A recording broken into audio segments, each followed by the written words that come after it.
Imagine life is goodish. I'm Dave Gorman, and earlier this year, I received an email from someone purporting to be Facebook themselves, telling me that I needed to reset my Facebook password. Now, normally, I would be concerned about this. I'd be thinking, are they really Facebook? Or are they a fake? Is someone trying to steal my details in some way? There were clues. You can your new password in attached document. Not a very good sentence, that, is it? Plus, there were some weirdly spelled words here, like fans. And I think if Facebook were going to send you a zip folder attachment, it wouldn't really be called Facebook. But there were other indications that this was, in fact, completely legit. A thing to be taken seriously. The main evidence being that it was sent on the 8th of June. And I knew, because I had been reading the Daily Express earlier that day, on the 8th of June, and I had read this story: if Facebook and Netflix ask you to reset your password, it is not a scam. Couldn't be clearer, could it? A very definite headline. It says it is not a scam. Which is a weird thing to say, isn't it? I mean, it is true that there were some legitimate Facebook password reset emails doing the rounds at that time, but the criminals who do the scam emails, trying to steal your details to make money in criminal activity, aren't sitting in their den going, hang on, guys, Facebook's having actual issues this week. They're sending real emails. Can we all just stand down the operation for a week, keep it fair? And the article knows that, which is why, in sentence 1, they introduced the word probably. This is as ridiculous as a headline can be. You might as well have a headline saying, if a stranger offers your child sweets, it's not dangerous and you don't need to worry at all. Or if you find a mushroom you don't recognise, just eat it, you'll be absolutely fine, so you But when I realised that this email had arrived on the same day that that article was published, I'll be honest with you, I was a little bit excited. I was thinking, hello, there's material here. I will find a whole load of unequivocal headlines about equivocal stories in the Daily Express and elsewhere. It will be a rich vein. That's what I was gearing up to do, and then I got distracted. I got distracted by something else on the same page. At the foot of the page, clearly labelled there, is a section of recommended stories. Now, I don't think there's much doubt about what that means. I'm on the website of the Daily Express. How else am I supposed to interpret those words other than, here are some stories that the Daily Express is recommending? And you'd assume that they would have read these stories before recommending them, wouldn't you? I mean, they must have read half of them, because half of those are stories from the Daily Express itself. But the other half are from other sites. But one of those links in particular caught my attention. It was that one there. All of Hollywood mourns the loss of this legend. And that's a picture of the actor Tim Allen, the star of Home Improvement and all those films about Christmas. And this is on the website of the Daily Express. And surely they wouldn't be saying someone is dead if they're not dead, would they? And I'm pretty sure I would know if Tim Allen had died. And I know it's him because I recognise the picture, because that is the photo he uses as his avatar on Twitter. So I found myself drawn to click the link. And when I did, I found myself on a website called Boreburn. And on Boreburn, there was an article called Celebrities You Didn't Know Passed, which is illustrated by a picture of Leonard Nimoy, a celebrity I did know had passed. And I immediately felt like I'd wandered into an area of the internet that I wasn't really happy to be in. But when I tried to leave the page, this pop-up appeared, trying to get me to go to other links on other parts of the World Wide Web. One of them being for celebrity suicide inside these stars' final hours. And that's illustrated with this picture of someone that I'm pretty sure is Kelsey Grammer, the guy who played Frasier. In fact, I know it is because I did some research and I found the original picture of Kelsey Grammer. And I can tell you for now, he hasn't committed suicide. And then I saw that one of the other links is for celebrities that gain so much weight you won't recognise them. And you know what? You won't recognise that celebrity because she's not a celebrity. She is a petty criminal called Karen L. Vasquez, who was arrested for contempt of court in 2006 in Florida. These are nonsense, surely. And I don't know about you, but I am starting to think those might not be 20 of the bounciest boobs. Although I'll be honest, a small part of me was tempted to click on that link. Not that small part of me. I was tempted, not because I wanted to look at the boobs, but because I was curious about whether that link would lead me to pictures of 10 women or 20. How are they counting? Are they counting the boobs? Anyway, I resisted temptation. I dismissed that, and I went back and looked at the original site, when suddenly my computer started talking to me. Well, take a look at what happened. Seriously, £482,118 in the first month, and I'm simply blown away. He isn't even moving his lips. But it turns out it wasn't Leonard Nimoy doing a from beyond the grave ventriloquist act. What it was another website that had opened up underneath Ballburn that I had no idea about until I moved some windows around and found it. And the website underneath it was this. It's called the Brit Method. The face of it is this man here. He's called Jason Taylor. Okay, and as you can see, he didn't graduate from college and he's not a mathematician. So that's maths and English he's shit at, okay? And he says he's found a guaranteed way of making millions of pounds in the stock market. Can't fail, works for everyone. £10,000 he will give you if it doesn't work. It's a risk-free investment. Its profits are guaranteed, absolutely guaranteed. And I'm thinking, this is surely a scam, isn't it? It must be a scam. Because I'm certain I'd seen it before. When I saw it before, it wasn't called the Brit Method with Jason Taylor. When I saw it before, I'm pretty sure it was called the Irish Method with Jason Flanagan. Looks suspiciously similar, doesn't it? I've also seen it called the Aussie Method with Jake Perttu. I've also seen it called the Canuck Method with Jake Mason. I've even seen it called La Méthode Française avec Jacques Pardou. There is clearly something hooky going on here, isn't there? If you're not convinced that this is a con just by looking at these, then there are other ways of checking it out. For example, on the websites of the Brit Method and of the Aussie Method, there are videos from apparently satisfied customers. Let's see if there are any similarities between these videos. We'll start top left. Well, take a look at what happened. Seriously. Next one on the Aussie Method. Take a look at what happened. Seriously. It's a bit of a coincidence, isn't it? Almost word for word. It's like they're reading a script or something. $482,118 in the first month. The same number, but in a different currency. 482,118. And beyond that coincidence, they both happen to be called Howard. Let's see if there are any more coincidences. Thanks, man. I mean, I can't get over it. It's £764,000 in 29 days. Yeah, you should spend some of that money on acting lessons, my friend. Thanks, man. I can't get over it. $764,050 in 29 days. Again, the exact same amount, but in a different currency, and then... That is my account. It has £622,001 in it. And £1. My account has $622,001. Exactly the same amount. This is beyond belief, isn't it? Surely. Can you believe that? No, I can't, no.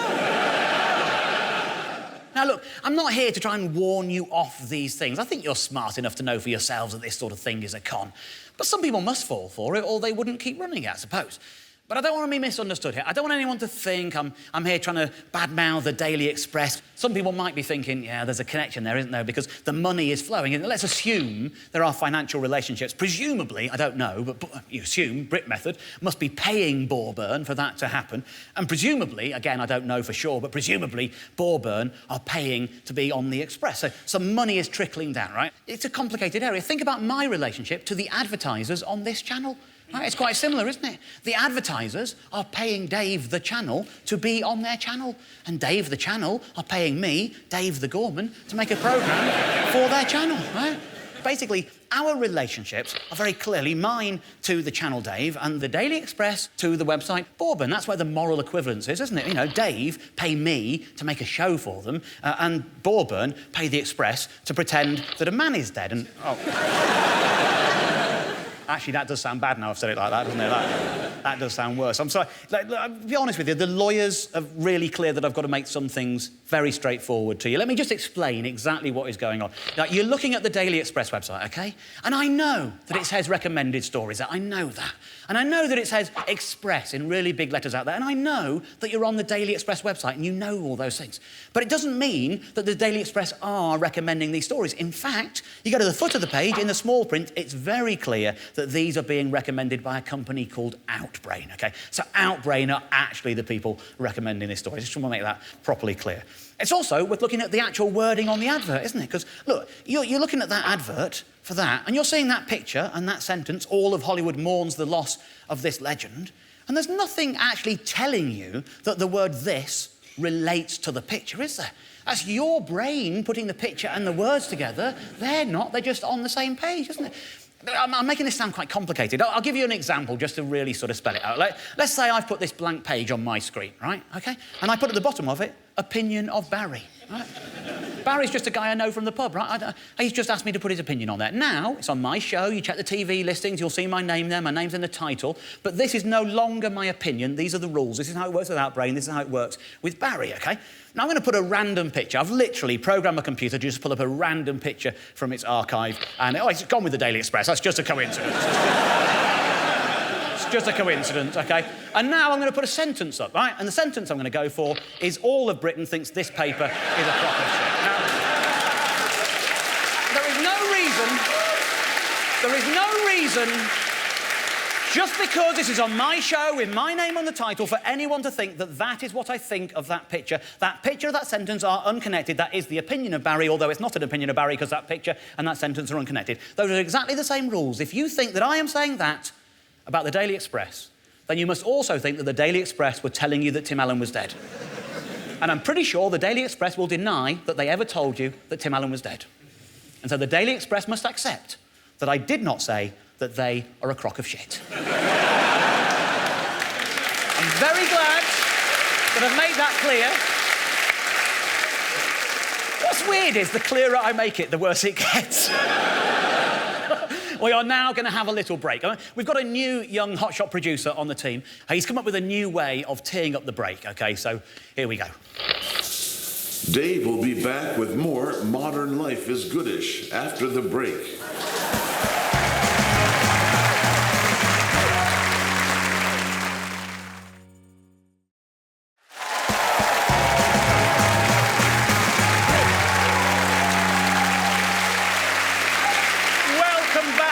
Modern Life is Goodish. Now, you might have sensed that I was treading quite carefully earlier and choosing my words with extreme caution.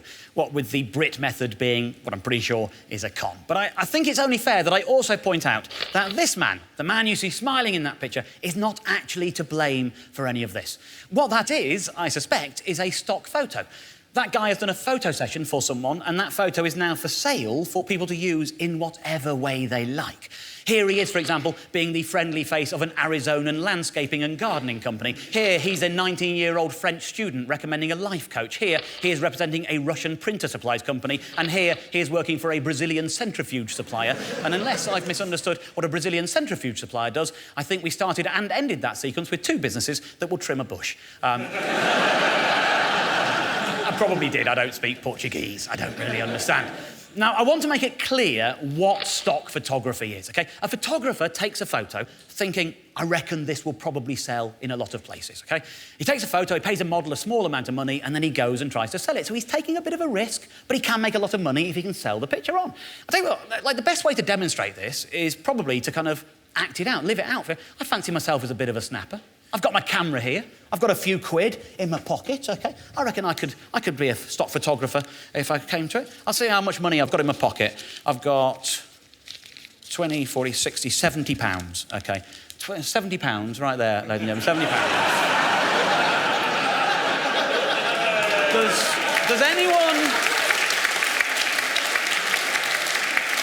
Does anyone, any fella fancy earning 70 quid as a stock photography model? Can you get out as quickly as you can? Just nice and quick. That's very good. Thanks ever so much. You're going to be a stock photography model, OK? So you have to sign a release form just to say that you're OK with the photos being taken and then sold. So just put your name on there. We can just sign it in there. That's all you need to do. And for that, you earn £70, OK? That's that. You put it in your pocket, that's yours, absolutely fine. Now, what you need to do is stand on that mark there, OK? I'm going to take a photo. You're quite a tall fella. I tell you what, I'm going to put a light white background on behind you. That's the background we'll use, OK?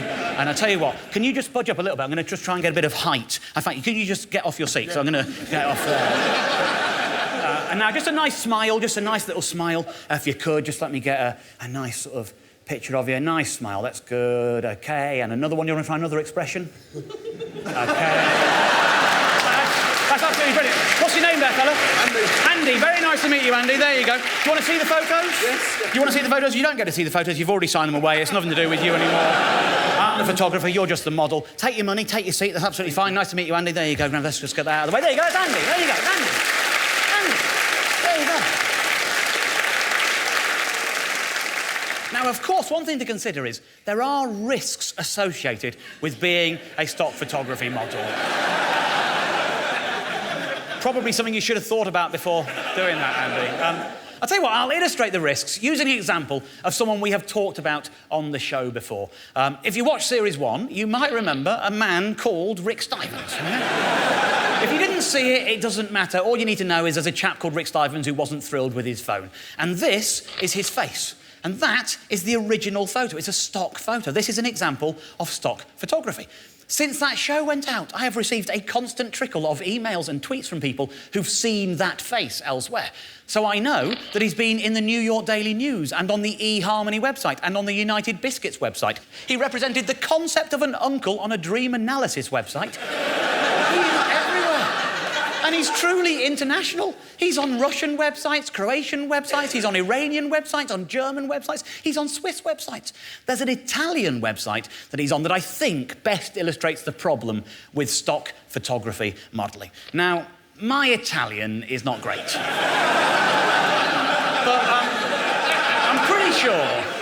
I'm pretty sure that means remedy for problems of erection.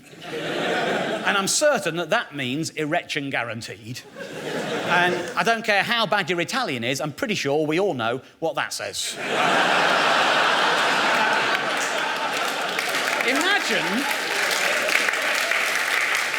Imagine you are that fella. When that photo was taken, you're imagining it being used in different ways on a dating website. That makes sense. A young, cheerful employee. That makes sense. You're a man who's creating your own app. That all makes sense. What you're not imagining is becoming the face of Italian erectile dysfunction. That just doesn't seem like a thing you bargain on, does it? There are a lot more examples of people who have fallen into this trap. Here is another stock photo. This is a woman alone. She's a woman of certain years. She's sitting at a table. She's looking pensive. There's an empty chair. It could be all sorts of things, couldn't it? She could be, maybe she's worried because her son has just gone to university. Maybe she's angry that her husband has just become invisible. It doesn't matter what it is. We can all imagine common sense ways in which that picture could be used. What she probably wasn't expecting was to become the Guardian's I haven't had sex for over 10 years. Another example, right? This is the photo. She's a woman in silk pyjamas. She's in bed, but she looks stressed or pained. Is it a migraine? Is it period pains? Is she worried about fertility or a straying partner? No. It turns out she fantasises about group sex with old, obese men. These are genuine stories from The Guardian. This is a happy falling around in bed picture. She knew what she was doing when she had that photo shoot done. And she can't have been surprised to see it in a woman's magazine like Self or in a newspaper like Metro. She probably expected it to appear in places like Marie Claire, where it appears often. But what she probably wasn't imagining was becoming the Daily Mail's I have two vaginas woman. I have not faked any of these headlines. These are genuine articles using genuine stock photos. But there is a flaw in our thinking here, isn't there? Like, to return to this example, if I said to you, was it Andy, wasn't it? Sorry, if I said to you, how much do you want to be the face of erectile dysfunction?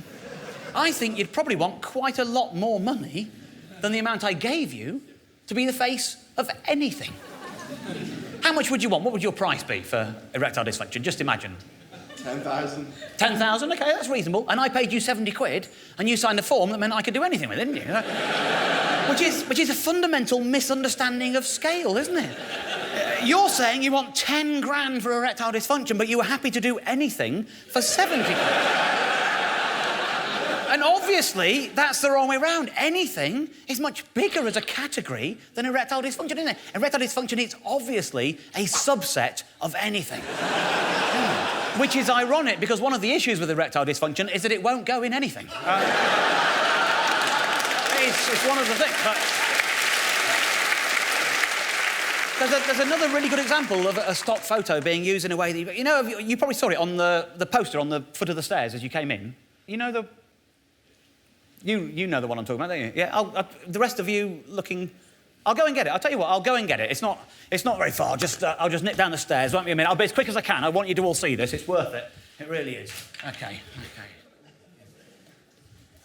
Oh, my God, I'm out of breath after those stairs, I'll tell you that. This is the poster. I think you probably all saw it. The My Farts Are So Bad I once killed a sparrow. So, you know, 70 quid for that, 70 quid.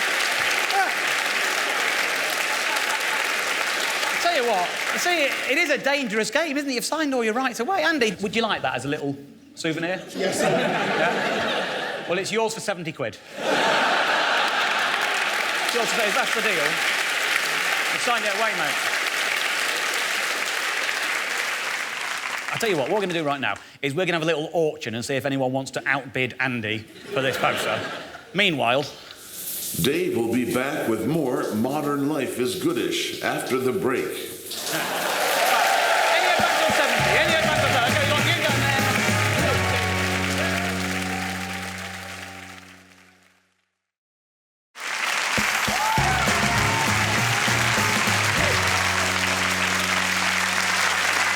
Welcome back to Modern Life is Goodish, ladies and gentlemen. Now, before the break, we were, I think, in a kind of moral maze, wondering how much money would be an acceptable amount to make yourself the face of erectile dysfunction. I think it's interesting that most of us, I think, would accept that there is an amount of money that would make it acceptable. That lie. Of course, there are other reasons for lying, aren't there? You know, to help someone out, for example, white lies. I mean, say I was to ask all of you to pretend that you're from, like, Cardiff, say. That would be a weird lie to tell, wouldn't it? Pretending that you're from somewhere else. If you're at home wondering why these people just responded like that, it's because before we started filming tonight, we did this. Hello, Dave Gorman here, on the set of Modern Life is Goodish. Don't forget to tune in tonight at 10 on Dave, where you'll find me here with this fantastic audience who tonight are all from Cardiff. And I think it's fair to say that it made some of these people a little bit uncomfortable. And yet they all went along with it, in part because it was happening en masse. Because 200 people were asked to tell the same lie at the same time, and it's kind of easy to hide in the crowd and go along with things. But I think if we'd pointed a camera at just one of you and asked you to pretend you were from somewhere else, you'd have probably felt a bit more awkward about it, because your next-door neighbour might say it, your parents might say it. You would know that you would be caught in your lie. But I think there are circumstances that could persuade you. I think if a proper celebrity, not an R-lister like me, a proper celebrity, asked you to lie to help him out, you would. So I asked my favourite celebrity in the world to test this theory out. If you've watched this show before, you probably know who my favourite celebrity is, ladies and gentlemen. It is, of course, this man, Mr. Martin Roberts from Holmes Under the Hammer. I sent Martin out with a camera crew to the streets of Bath. His job was very simple. He had to ask the people of Bath a very simple question. So what do you like about living in Bath? So why do you like living in Bath? So why do you like living in Bath? Bath. Living in Bath. Living in Bath. So far, so straightforward. But then Martin would say something like this. Listen, before you go, I've got a bit of a problem. We're very short of time for me to make another programme about a different city. Okay. So, is there any chance you could pretend that you're like in, I don't know, Glasgow?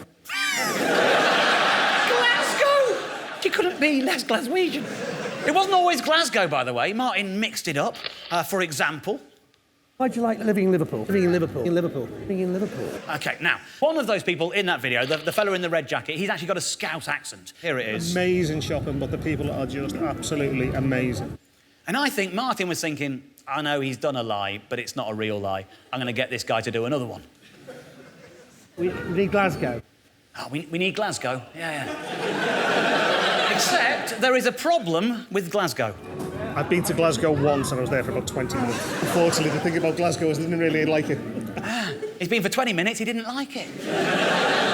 To which Martin says... So why do you enjoy living in Glasgow? Scottish people, they're really, really friendly. He's got an answer. He's got an answer.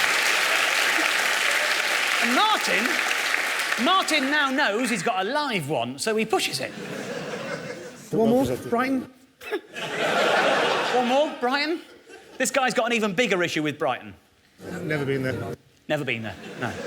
Martin does not accept that. He pushes him. See, I'm a good Christian, I can't lie. Yeah. The people of Glasgow beg to differ, my friend. This man, like the Scouser before him, he lives in Bath, but he is happy to pretend that he lives in Brighton. David, nice to meet you. Nice to meet you. So why do you enjoy living in Brighton? It's my home city. Nah. Everything about that makes me happy. I could have it on a loop. It's amazing. It's my home city. Nah. It's my home city. Nah. It's my home city.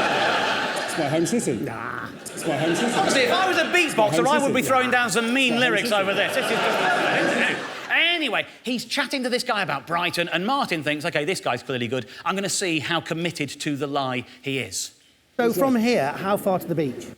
How far to the beach? They're in Bath. This man, no pause. 5 minutes. 5 minutes. 5 minutes! He's in Bath. The correct answer is between an hour and an hour and a half, depending on traffic. But you will agree with me that this is the biggest fib when you see it. So why do you enjoy living in Edinburgh? Well, it's like the best city in the world, isn't it? He's doing the accent! He's doing the accent! This is amazing. I love this man. 15 people in 12 interviews. Everyone lied. Everyone, 100% of them just lied because it's Martin Roberts off the telly and they bloody love him. I love these people for doing this, I really do. Good shopping? Yeah, it's not bad. I love this. And look, this is a white lie. These people are doing us a favour and they are heroes for helping Martin out. And I should point out, in case it isn't obvious, that Martin Roberts doesn't do that sort of thing as standard practice when he's making Homes Under the Hammer, right? This is him doing it on purpose for us as a favour. People get quite upset when they discover that something on TV isn't real. It's like that, you know, that stunt driver scandal that Top Gear had a little while ago. Do you remember? I don't know if you remember this. It's when the new series launched. There was an interview in the Radio Times with Chris Evans and Matt LeBlanc, both promoting the show. And in that interview, it's quite a long interview, there was one paragraph that got a lot of attention. That's the paragraph in question. In particular, one key sentence. It was this one. When it gets really crazy, I have a stunt driver, said Matt LeBlanc. That sentence, that one sentence in that one paragraph became I do not know how many news stories. It was in the Mirror, there it is. Matt LeBlanc admits he has stunt double for scary capers. According to The Sun, it isn't just him, it's Chris Evans as well. And of course, given Matt's profile, this news travelled across the Atlantic, so it was on Fox News as well, for example. And of course, the Mail were all over it, although they did point out that Jeremy Clarkson had used stunt drivers on the old Top Gear and that they were expecting him to use them on the new show he's working on too. But oh my life, this got people worked up. And you know, when people start getting upset about something as trivial as this, I find myself drawn to the bottom half of the internet. I've read every comment, ladies and gentlemen. I've taken my favourites amongst them and turned them into something that I like to call a found poem that I would like to perform for you now. Top Gear uses stunt drivers? Jeremy Clarkson will be spinning in his grave. This just confirms what I've always believed. The new Top Gear presenters will be wimps and wusses. Wimps and wusses. Wusses and wimps. LeBlanc needs a stunt driver. Clarkson drove through Chernobyl. Let that sink in. I wish the radiation had sunk in. Not literally, of course. I wouldn't want anyone to get poorly. The old Top Gear presenters didn't use stunt drivers. They were men. The old Top Gear presenters did use stunt drivers. It says so in the article. You are commenting on an article you clearly haven't read. That said, and having said that, while your argument is ill-informed, I agree with its thrust entirely. The old Top Gear should have used stuntmen. as producers. Then they'd have been able to take a punch.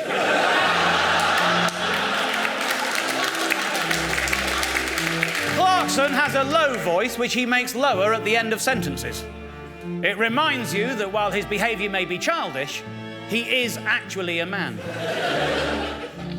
Evans has a higher voice, and so his childish ways seem more childish. LeBlanc is American, and that says it all, really. But is he, though? Yank accent, French name.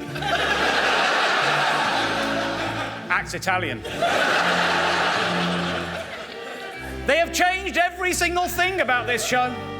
So why are they legally allowed to still call it Top Gear? It's like Walls changing every single ingredient in a Viennetta and still calling it a Viennetta. Viewers, or in that case eaters, would quite rightly complain. Sadly, the BBC has failed to grasp this simple concept. If you put a sausage in it, it's not a Viennetta.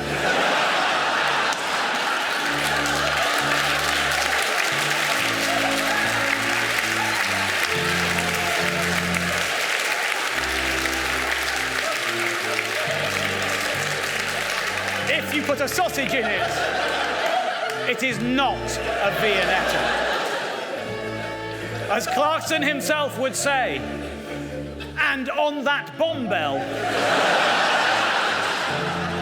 good night. I thank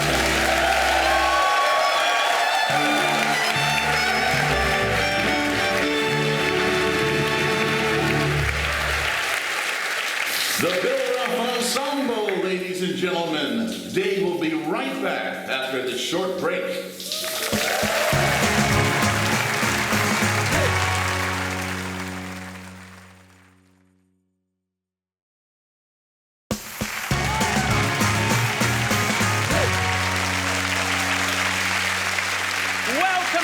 to Modern Life is Goodish. Now, recently, a friend of mine introduced me to a website called Fiverr. Fiverr, it's a website where people will do small tasks for you for a fiver. It came about because my mum had asked me to design the invitations for her birthday and then decided that she hated the invitations I came up with. I don't know why. I mean, that is... It's her and her two favourite men. What is not to like? What is not to like? Anyway, long story short, I ended up having to redo them at very short notice and promising my mum that this time I was going to do something nice. And I'm not very good with computers and design and stuff, and I know some of you are thinking, come on, Dave, you seem pretty computer literate to us. I bet you could come up with a nice invitation if you wanted to. And you're right, I could, but it would look something like that. So my friend says, well, just get someone on Fiverr to do it. And if you've never seen it before, this is what Fiverr looks like. Now, I am obliged to point out that it's not the only site of its kind. There are others, like, for example, Fora. And I really do wish that I was making that up, but I'm not. What are you looking for? A cheaper version of Fiverr, I imagine. Anyway, there are others, but Fiverr is the one that I have the most experience of. And I think that they did a decent job, right? I mean, it was made by this person. I will design your party invitations for $5. This isn't even £5. It depends on the exchange rate at the time, but for me, this cost £3.84. This was a $3.84. And there are lots of people selling their skills on Fiverr. They come in all shapes and sizes. Some of them are useful, some of them less so. So, for example, there's this woman who will proofread 1,000 words for a fiver, but there's also this person who will sell you 2 large pine cones for a fiver. This pair of sexy legs will send you a video on how to get squirrels out of the attic for a fiver. And this person will send you a postcard from Lincoln Cathedral for a fiver. And you see that, and your first thought is, why would anyone want that? Are people covering up affairs by pretending they were in Lincoln one day and using a postcard as proof? You see, darling, I told you I was in Lincoln on that handwriting changing course that I've since completely forgotten. Of course, it also raises the question, in what way is this a postcard from Lincoln Cathedral? I think this is a postcard from a person that's posted in a postbox near Lincoln Cathedral. Isn't it? Not the same thing at all. And yet, I read all this, started a cynic, and ended up a customer. I have bought one for a friend. Here it is. I had it sent to a friend. The message on it says, "You have squirrels in your attic. I know someone who can help. Yours sincerely, Lincoln Cathedral." You see? You can get messages in all sorts of creative ways. You can have a message written in alphabety spaghetti, or written on a banana, or held by a squirrel. Although, hang on, I'll just sort that out. There you go. That's better. You can get impressionists to record you famous voice messages. This guy will do Barack Obama. This person here will do Mrs. Doubtfire. Other people will just record a special video for you. This man will say anything you want to and then do pull-ups for a £5. This man will say anything you want while ironing for a £5. And this man will say anything you want in the shower.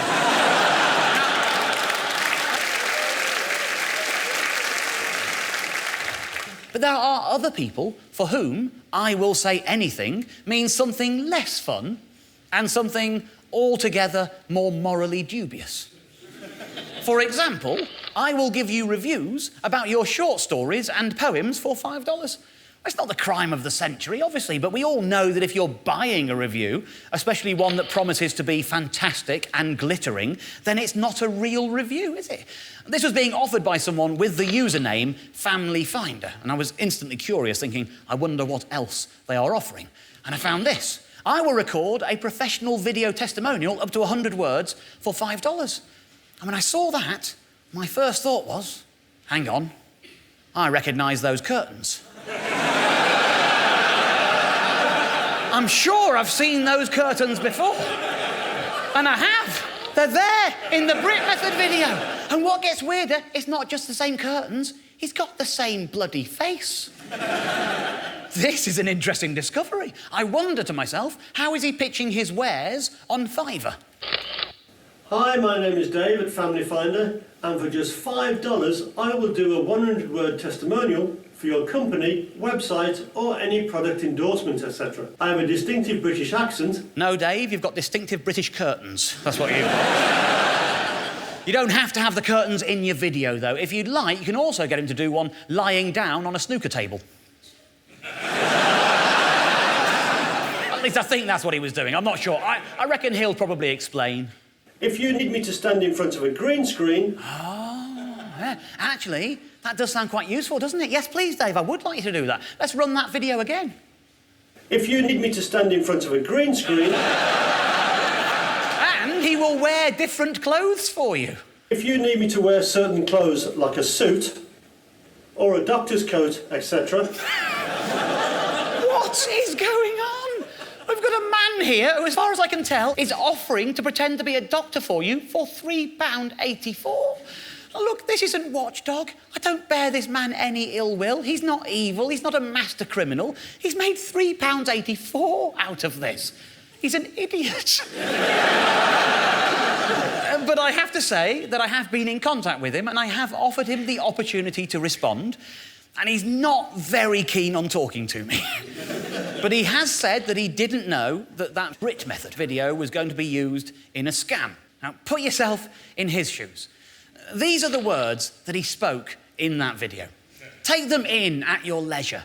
Now imagine someone is offering you £3.84 to read those words into a video camera. What would you think? I think we can chase these thoughts around, can't we? I think my thought process would go something like this. Is the get-rich-quick scheme real? Now, if you think it isn't, then it's easy. You don't advertise it. That's obvious, isn't it? But if you think it is real, then you've got a choice, haven't you?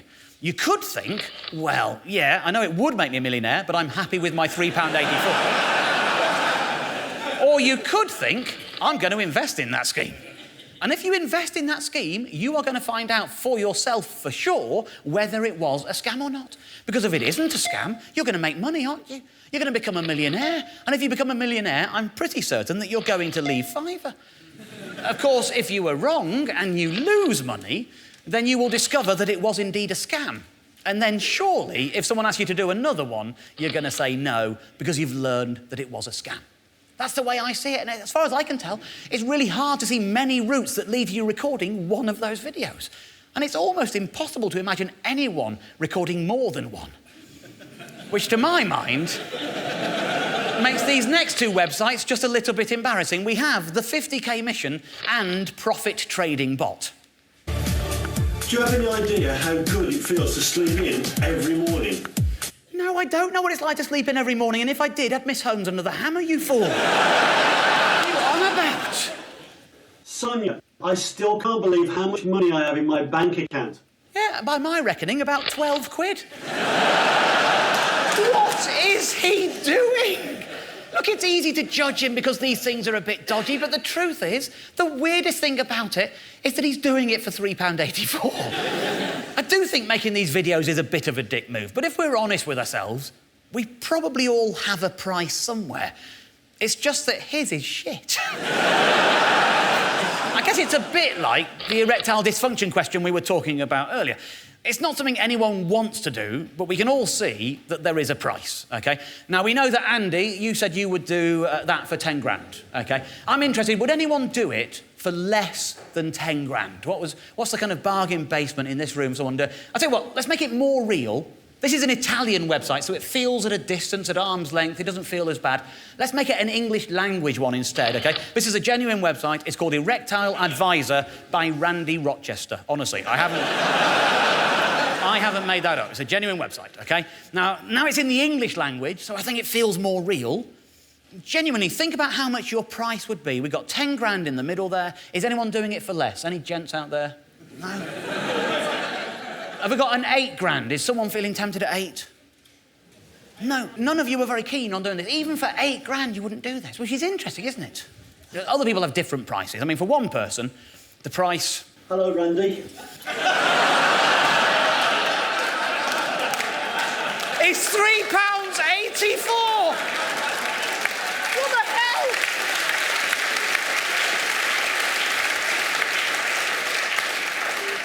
Recently, my wife and I were very worried about my erectile dysfunction. I thought I would need an operation or something like that. But after discovering and reading Erectile Advisor, all my problems are now gone. I'm not sure all your problems have gone. And I apologise for that. I genuinely do not wish this man any harm, but £3.84. Look, I don't want anyone to think I'm being unfair on this chap. And if it helps set your mind at ease, I can prove that there is no bad blood between the two of us. I mean, would a man who thought that this show, Modern Life is Goodish, was stitching him up, be this generous in his praise for that show? Hello, my name is Dave, and I wanted to make this video to say thanks to Modern Life is Goodish. Couldn't be clearer, could it? Could not be clearer. But, and I think this is the acid test, would he recommend the show to other people? I recommend its humour to all my friends. Good work. Couldn't be fairer, could it? Could not be fairer. You know what? I spent about 4 hours making that video. Which feels a bit ridiculous when I probably could have just asked him to make one for £3.84. Which is foolish of me on the one hand, but not so foolish on the other. Because I had a spare £3.84 to put to good use. Ladies and gentlemen, I speak to you as the proud owner of a pair of large pine cones. Who's the fool now? Then it's not me. It's not me. Ladies and gentlemen, thanks for watching. I think once again we proved that modern life is good.